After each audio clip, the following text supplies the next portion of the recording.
आज हम एक पाठ हम लोग पढ़ेंगे कवि हरिवंश राय बच्चन जी का लिखा जो बीत गई कविता है। बहुत ही सुंदर कविता है। उसके पहले हम लोग कवि परिचय में कुछ हरिवंश राय बच्चन जी के बारे में जानेंगे।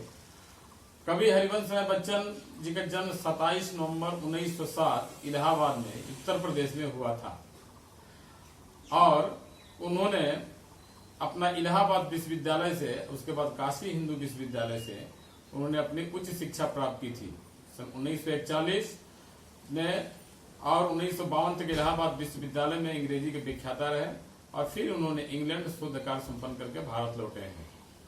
उसके बाद आकाशवाणी में, विदेश मंत्रालय में, विभिन्न क्षेत्रों में विशेषज्ञ और राज्यसभा के सदस्य भी ये थे। बच्चन जी अनेक पुस्तकों की रचनाएं की है।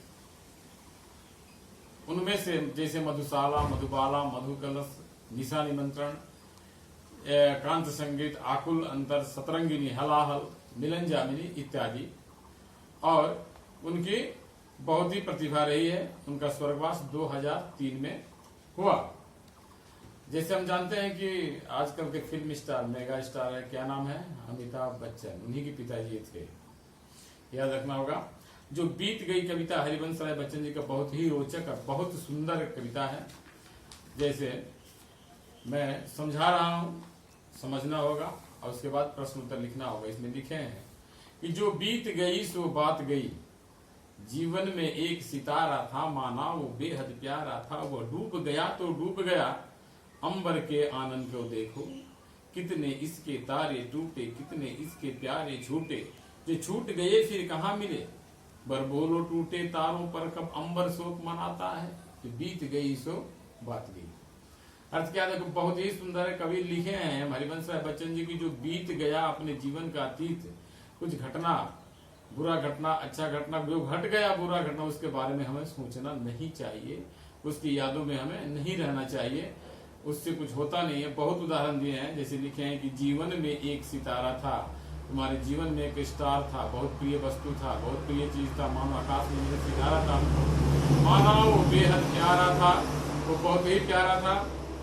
वो डूब गया तो डूब गया। अगर वो सितारा डूब गया तो डूब गया। सितारा, आकाश से तारे जब टूटते हैं, टूटने के बाद आकाश क्या करता है, अंबर के आनंद का कवि कहते हैं कि अंबर के आनंद को देखो, पूरे आकाश को देखो, उस टूटे हुए तारे पर कब पछताता है क्या, कितने इसके तारे टूटे, कितने इसके प्यारे छूटे, जो छूट गए फिर कहाँ मिले, ये छूट गए वो फिर कहाँ मिले, पर बोलो टूटे तारों पर कब अंबर शोक मनाता है, अंबर कभी शोक मनाता है क्या, चिल्लाता है क्या, कभी नहीं, जो बीत गई सो बात। दूसरा उदाहरण क्या देते हैं, देखो, जीवन में था एक कुसुम, कुसुम का मतलब फूल होता है, जीवन में था एक कुसुम थे, उस पर तुम निछावर, तुम उसी पर निछावर थे, बहुत प्यारा था, बार बार देखते थे, वो सूख गया तो सूख गया, वो सूख गया, मधुबन की छाती को देखो, कई बोलते हैं मधुबन यानी बगीचा को देखो, बगीचा को देखो, मधुबन के छाती को देखो, क्या होता है, सूखी कितनी इसकी कलियां, मुरझाई कितनी बल्लरियां, जो मुरझाई फिर कहाँ खिली, पर बोलो सूखे फूलों पर कब मधुबन शोर मचाता है, जो बीत गई सो बात गई।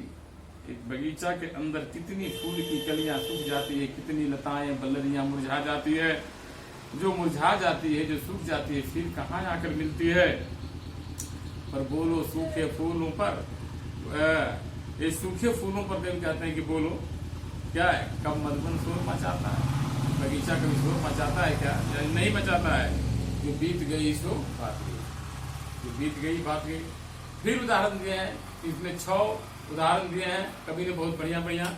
आगे क्या लिखे हैं कि जीवन में मधु का प्याला था, तुमने तन मन दे डाला था, वह टूट गया तो टूट गया, मदिरालय के आंगन को देखो, कितने प्याले हिल जाते हैं, गिर मिट्टी में मिल जाते हैं, जो गिरते हैं कब उठते हैं, पर बोलो टूटे प्यालों पर कब मदिरालय पछताता है, जो बीत गई सो बात गई। क्या कहते हैं कि जीवन में पर जो मधु का प्याला, मधु मतलब शराब, जो शराब पर आग्रही होते हैं, शराब पीते हैं मधुशाला में जाकर के, कहते हैं कि वो क्या है, एक प्याला था, तुमने तनमन दे डाला था, उस मधु के प्याला बहुत प्यारा था तुम्हारे लिए, कितने प्याले हिल जाते। कहते हैं कि अगर वो टूट गया गिर करके तो मदिरालय के आंगन को देखो, पूरा मदिरालय जहाँ लोग पीते हैं उसमें क्या होता है, कितने प्याले हिल जाते हैं, गिरकर मिट्टी में मिल जाते हैं, लेकिन जो गिरते हैं कब उठते हैं, क्या टूटा हुआ फिर नहीं बन जाते प्याला।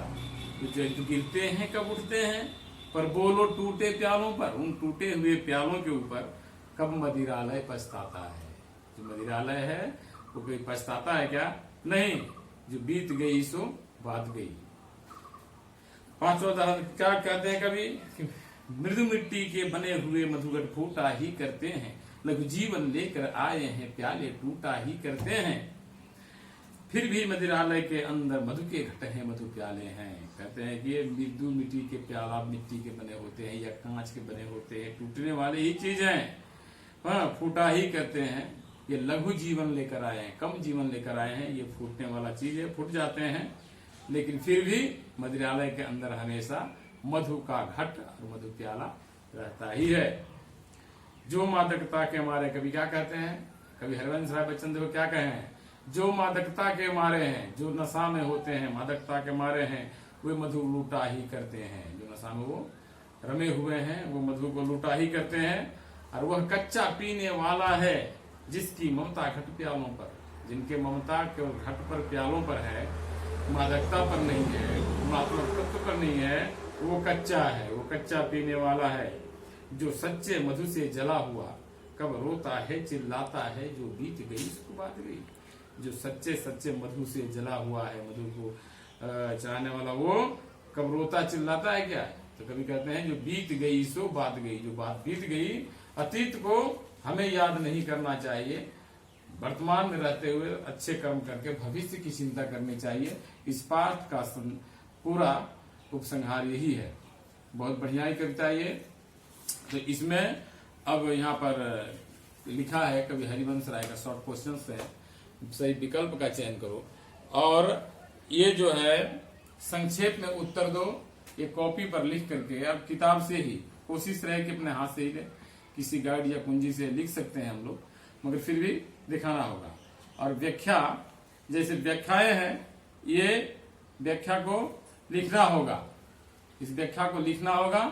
मगर जैसे मैंने पिछले दिन बताया था कि व्याख्या के बिंदु 4 बिंदु होते हैं, संदर्भ, प्रसंग, व्याख्या और उपसंहार। उपसंहार आजकल के नोट में कुंजी में नहीं मिलते हैं, मगर उसे लिखवाना पड़ता है। मैं लिखवा दूंगा, आप लोग 3 बिंदु रहना, मैं उसे लिखवाऊंगा।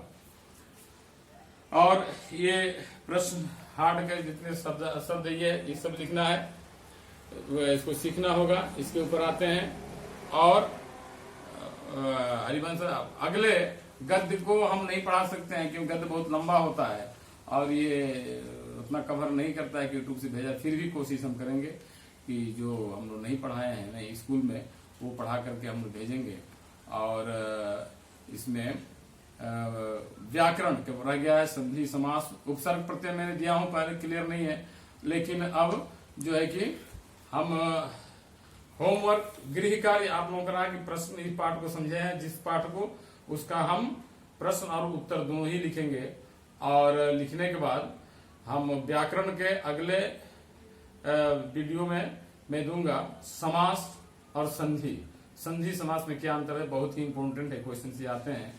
और समास कितने प्रकार के होते हैं, बहुत बढ़िया से अगर बोर्ड मिल गया कहीं तो बोर्ड पर लिखित रूप से व्याकरण को बिना श्याम पढ़ के पढ़ाया नहीं जा सकता है, लेकिन फिर भी मेरी कोशिश रहेगी, देंगे हम। और भी कोई होगा तो व्हाट्सएप के माध्यम से आप लोग मुझे पूछ सकते हैं, मेरा नंबर है सभी के पास, और कोई कंफ्यूज होगा वो कर सकता है। आज का यहीं तक रहेगा और समाप्त करता हूँ।